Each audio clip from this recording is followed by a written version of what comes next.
Shri Ganeshaya Namaha, Shri Saraswatyaya Namaha, Shri Gurubhyo Namaha, Sadashiva Samarambham, Shankaracharya Madhyamam, Asmadacharya Paryantam Vande Guru Paramparam.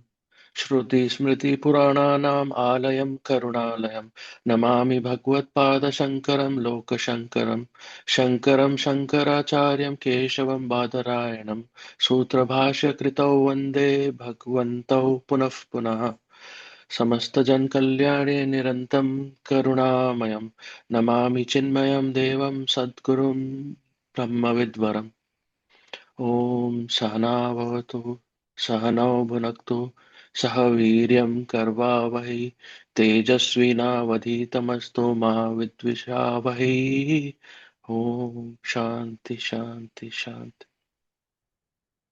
So, Namaste and welcome all to the class 5 of Crest-Jewel, that is Vivekachūḍāmaṇi.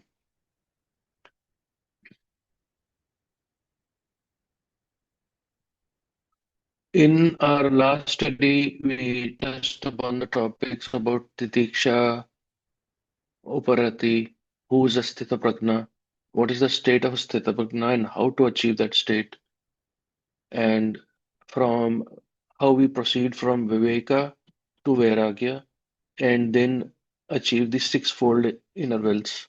And then we had a reference to Jnaneshwari and his teachings, especially with reference to his bhashyas or commentaries on the Bhagavad Gita. And then we started discussing about Shraddha. So we'll continue from there. So just to touch upon the whole landscape till now, what we have covered and how we are proceeding. So we discussed about the three stages of knowing the truth, which starts with Shravana, listening this to the scriptures, the initial knowledge, Manana, reflecting, reasoning, removal of doubts, Nididhyasana, meditation, assimilation, further deeper contemplation, and direct realization. Now, here we need to understand the technique which has been provided is that Shravana, if it happens, let's say one or two times for a particular uh, shloka, sutra, aphorism, or a seed idea, then manana should happen at least 10 times as a general rule. And nididhyasana should happen at least 100 times. So the idea is that nididhyasana, when it happens, that is meditative assimilation, after 100 times or more, when you are, by the way, this is just an example, it's not necessary to be exactly 100.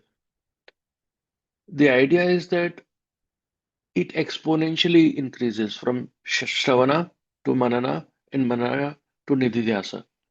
The reason being that the completion of Nididhyasa happens only when you have complete direct knowledge, in the sense that there is a state in meditation wherein the object, the seed thought which you have taken for a meditation, becomes one with you, or you become one with the seed thought.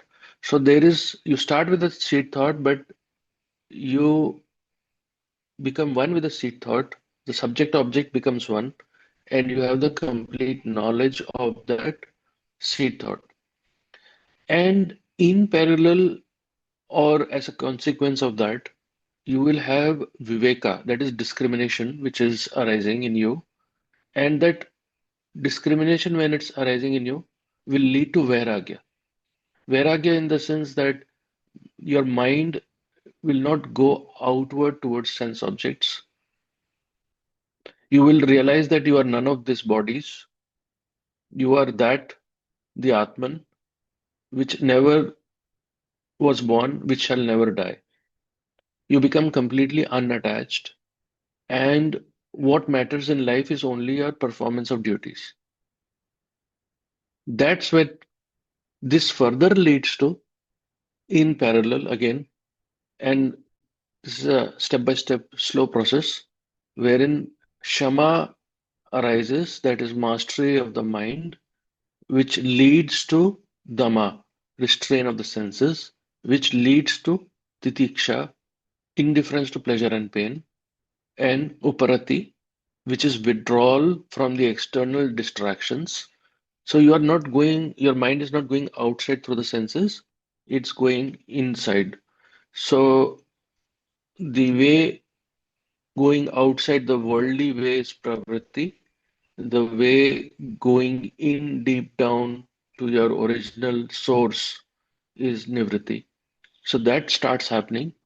Shraddha, faith is developed, and samadhana or perfect one-pointed concentration happens. So we touched upon Shraddha last time. Now, today we will continue from there and we will start the understanding of bhakti also.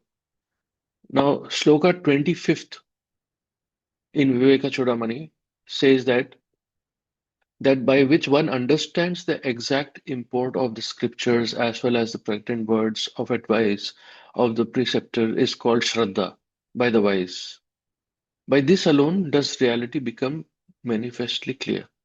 So, Shraddha, as we saw in the previous slide, is the fifth of the qualifications which are necessary for the spiritual aspirant. Now, people generally interpret Shraddha as blind faith or sort of complete faith, which exactly is not the case. So we need to understand that even before Shraddha, we need to understand that there is this reality or idea and fact which is known as the Guru Parampara chain. So these teachings have been tried and tested, cross-verified, and checked by generations of gurus and their chelas, who are the custodians of the original teachings. Thus, knowing this, we can completely trust the source and the teachings. And this reminds us that the same idea has been captured and provided in Secret Doctrine, wherein it talks about the ancient source. That it is the uninterrupted record covering thousands of generations of seers whose respective experiences were made to test and to verify the traditions passed orally by one early race to another of the teachings of higher and exalted beings who watched over the childhood of humanity. That for long ages the wise men of the fifth race of the stock saved and rescued from the last cataclysm and shifting of continents had passed their lives in learning, not teaching. How did they do so?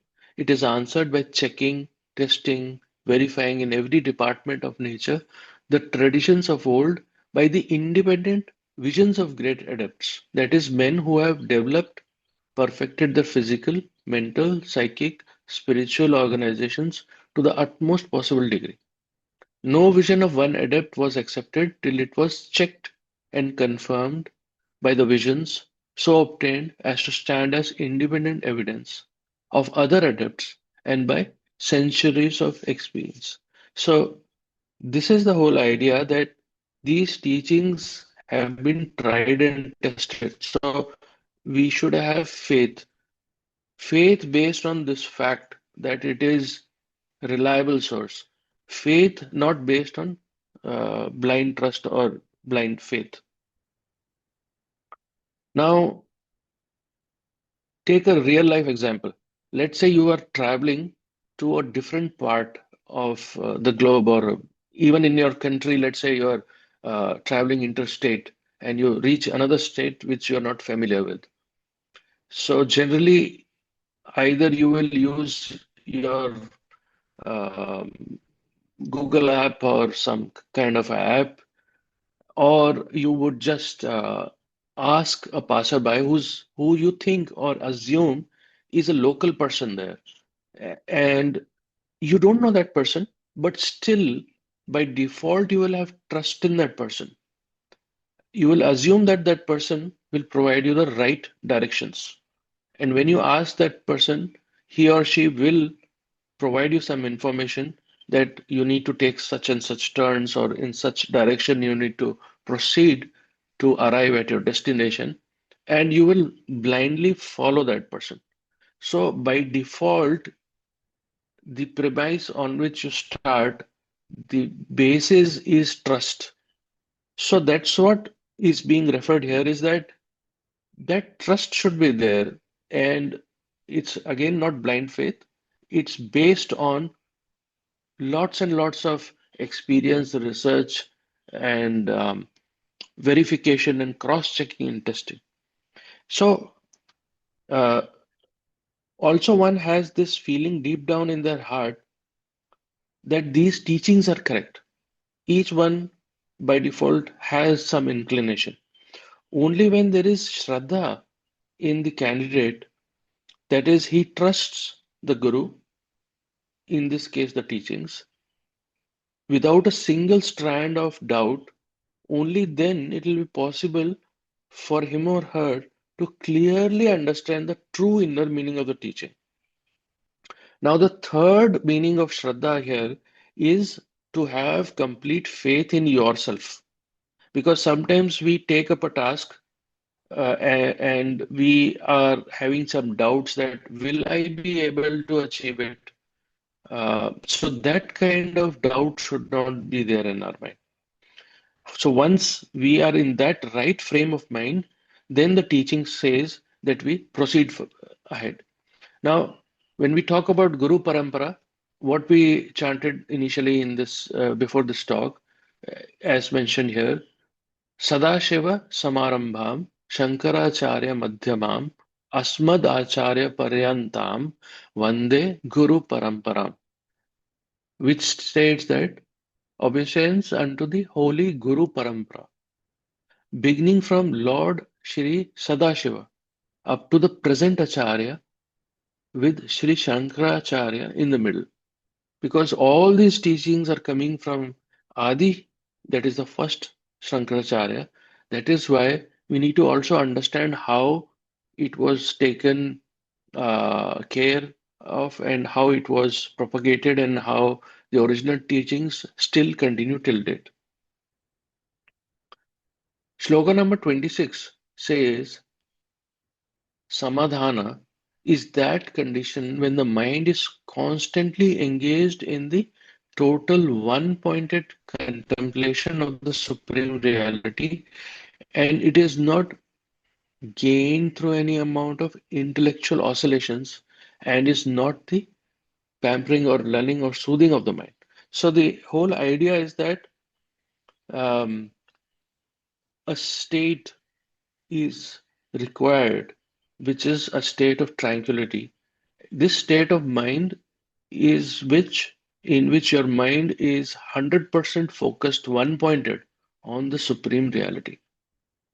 And in this context, how practically this can be achieved, Bhagavad Gita says in chapter 6, Shloka 26, whenever and wherever the restless and unsteady mind wanders, one should bring it back and continually focus it on the self. Self here is your higher self, the Atman. Now, we discussed in our previous talks that the only reality is Atman. And in our day-to-day life, in order to understand this, we need to understand what is Nitya, that is permanent, and what is Anitya, temporary. We need to understand what is Atma and what is Anatma. So, in our day-to-day life, every moment, when we are interacting with people, objects, things, situations, every time if we are able to keep at the back of our mind this idea that everything, every situation, every relation, every person, every object, whatever we are seeing, interacting with, is actually temporary. But the adhisthana, the substratum, the foundation, the basis on which everything is existing is that one truth, one reality, Paramartha Satya. Now, you may label it as Atman, you may label it as Paramatman, but that one reality, which Mandukya Upanishad says as the unspeakable, the unthinkable, the everlasting, immutable, that one reality is the basis. So, when we keep our mind on these ideas, whether whatever situation in life, whatever person you are interacting with, whatever object, whatever scenery, scenario in life is existing, your mind will again and again go to that substratum, the basis, the permanent, the Atman, the Paramatman, which you actually are. So theoretically, we are trying to understand that, but what Vivekachūḍāmaṇi provides a step-by-step manual, a roadmap to actually reach a stage of experiential understanding and experiencing this truth and reality which you already are. Now, next shloka talks about the Mumukshuttva, that is the person who is completely detached, who has intense burning desire to release oneself. And his only purpose in life is to know the truth about self. So the whole idea is that at a certain stage in our life, we may realize after a lot of contemplation or based on our karma as it flows, that everything is actually temporary. So, what is the truth? What is the purpose of life? What is the whole scheme? Who am I? And what is the need or purpose of this universe itself? On. So, when that comes, there is a burning desire for knowing the truth. There is a burning desire for liberation. And the burning desire leads one to find the ultimate truth, either in this life or in future life. Through slow but steady steps, uh, and one achieves these six qualities which are mentioned, and through detachment, one develops that right frame of mind where they are able to see the truth which already exists. But by developing a capacity to discriminate between the real and the unreal, which we said as Nitya and Anitya, and once one has gained an easy control over oneself in renouncing the unreal, when one has naturally, by Shravana, Manana, and Nididhyasa, developed inner knowledge, wisdom, which is cultivated by steady and conscious effort, then tranquility also arises, and this intense burning desire propels further and further towards the goal. So, over time, what happens? The spiritual aspirant reaches the highest stage of Vairagya, which is known as Paravairagya or Tivra Vairagya, and automatically the burning desire for liberation also increases proportionally. At one place, HPB mentions that at this stage, the spiritual aspirant gets into such an intense state that he is not able to focus on anything in life except on how to reach the final goal, that is liberation, or how to know the final ultimate truth, which means that his mind doesn't go at all into worldly things. His whole heart and mind and soul is focused only on knowing the truth, that is all. So that is the meaning of this word mumukshutva. So that is the state which is required to know the ultimate final truth. The next sloka says that half-hearted and mediocre aspirations in a seeker may also come to bear fruit, being increased by the grace of the Guru and by means of renunciation, calmness, and so on. So those who have neither the spirit of detachment from the unreal or have half-baked pseudo-detachment, which exactly is no detachment, nor a consistent aspiration to evolve or know the truth, nor true calmness, and so on and so forth, cannot reach the final goal or flourish. Um, but in this shloka, the Acharya is saying that in such people, self-control, self-restraint, joy, happiness are all mere delusions. They are sort of fooling themselves. But again, we can observe that this also leads to the final goal as a slow, steady process. So we need to understand that, as mentioned in the next sloka, that an intense spirit of renunciation, yearning for liberation, and calmness arises with the rising of vairagya, the sixfold wealth, and mumukshutva. So the appropriate, proper way is exactly this flow, which needs to be attained.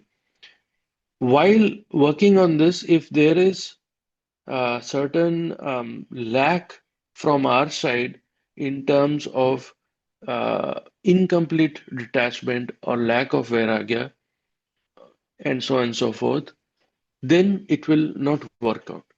But what the shloka also points out that when an spiritual aspirant starts, he would start from a state where he is working on these qualities, and it is a gradual step-by-step progression. So what is required is a constant propelling force and a constant effort by which one day or in one life the aspirant will reach these qualities or fulfill the requirement which is necessary for the spiritual aspirant to have for the next step wherein you can have the direct realization of the truth. So we also talk in the shloka 30 about um, Shama, where it says Shama and so on become an ineffectual sort of quality as the mirage in the desert for him who has a weak detachment and yearning for freedom. The reason why this sloka is given is that some students or spiritual aspirants may walk on the path as provided by the Crest-Jewel, but down the line they may become disheartened, stating that nothing is working out. So what the shloka is trying to say is that it's a gradual progress. The somewhere down the line, we never know based on each one's karma, each one's situation. It may be few days, few months, few years, few lifetimes. But if somewhere down the line you get disheartened, then saying that nothing is working and it's of no use, that should not be the case because unless and until you have every step achieved properly, the process will not work. And here it focuses on the very important thing that detachment should arise based on knowledge. And once Vairagya at the highest potential of Vairagya is achieved, then it works. So you have Shravana, Manana, Nididhyasa, discrimination, Viveka, leading to Vairagya, leading to the six qualities. Now, from here onwards, we'll touch upon bhakti. So, according to Narada, who was a great saint, a sage, he has written Bhakti Sutra, and the Bhakti Sutra is or aphorisms of devotion. which have been described as para Rakti, which is also known as supreme, unquestioned, unmotivated love for the Lord, which seeks no reward, which means pure devotion bhakti as the highest path for liberation. Now, generally, the spiritual aspirants may think that, okay, if we are putting in effort, this should be the result. If we are working on this path as per the instruction, at the end, we need to achieve this goal, this destination. But what the path of bhakti is saying is that with knowledge, with detachment, and with all these qualities, once it is achieved, what happens as a side effect is that that final goal of liberation, moksha, or knowing the ultimate truth also dissipates. So you don't even have attachment with that. What remains is just pure devotion and knowing that you are that ultimate truth and reality. So here we see that among the instruments and conditions necessary for liberation, bhakti alone is said to be the supreme. A constant attempt to live up to one's own real nature is called single pointed devotion. Now, what happens is that in this case, if you see when paravairagya is achieved, the highest possible detachment, realization based on jnana, which says, or you would realize at that time, that we all are the Atman. There is no my Atma or your Atma. There is only one Atman, which is the substratum of all, the basis of all. Now, if this is not understood properly, at least intellectually to some extent, then the true yoga or the whole process fails and it leads to error and downfall. So, similarly, in parallel, what is required is karma yoga, which is the only way for purification of the mind, as Bhagavad Gita says. So, when you are working as per these instructions, and there is karma yoga, which helps in purification of mind, which is chitta shuddhi, and vairagya when it arises, as mentioned here, then there is the activation of the heart center. That is the first turning point, the first step. This will lead to the realization and the experiencing of oneself connected and one with all. The feeling that oneself is pervading all beings, everything, everyone, every thought. Since everything we will realize is an expression of that one Atman which we truly are. And that state will lead us to be ever present in that in that beingness, completely detached from everything else, yet performing our duties. This state is actually mentioned as Jagrat Sushupti, which is like a one-pointed state of the mind, always focused on the Guru, the Master, which is the Atman itself, which we are, and the candidate is of this world and yet not of this world. And here, when we say the state of Jagrat Sushupti, it means that every state has three subdivisions. So here we see that Jagrat has Jagrat, Jagrat Swapna, Jagrat Sushupti. Swapna is Swapna Jagrat, Swapna Sushupti. Shushupti has Shushupti Jagrat, Shushupti Swapna, Shushupti. So Jagrat is the waking, Swapna is the dream, and Shushupti is the deep sleep. And they further have states. So what the teaching is saying that once you are proceeding on these lines, what would happen is you would reach a stage known as Jagrat. The substage state of that would be Shushupti. So you will be operating in the Jagrat Shushupti state while doing all your day-to-day tasks and daily activities, but your mind is one pointed. Being in this state is actually the highest possible state of bhakti, wherein you are one with that highest thought, and you are on the higher state of this waking condition and completely detached. So this is the state of bhakti which one needs to attain. Jagrat Susupti. Voice of Silence in this regard says that, hast thou attuned thy heart and mind to the great mind and heart of all mankind? For as the sacred river's roaring voice, whereby all nature sounds are echoed back, so must the heart of him who in the stream would enter thrill in response to every sigh and thought of all that lives and breathes. So, what would happen is that at this place, you would attune yourself with whole of humanity, become in harmony and one. And then we can say, armed with the keys of charity, of love and tender mercy, thou art secure before the gate of Dana, the gate that standeth at the entrance of the path. So, friends, we will stop here and we'll conclude with the chanting. सर्वे भवन्तु सुखिनः सर्वे सन्तु निरामयाः सर्वे भद्राणि पश्यन्तु मा कश्चित् दुःखभाग् भवेत् ॐ पूर्णमदः पूर्णमिदं पूर्णात् पूर्णमुदच्यते पूर्णस्य पूर्णमादाय पूर्णमेवावशिष्यते ॐ शान्ति शान्ति शान्ति हरि ओम श्री गुरुभ्यो नमः. Thank you, friends.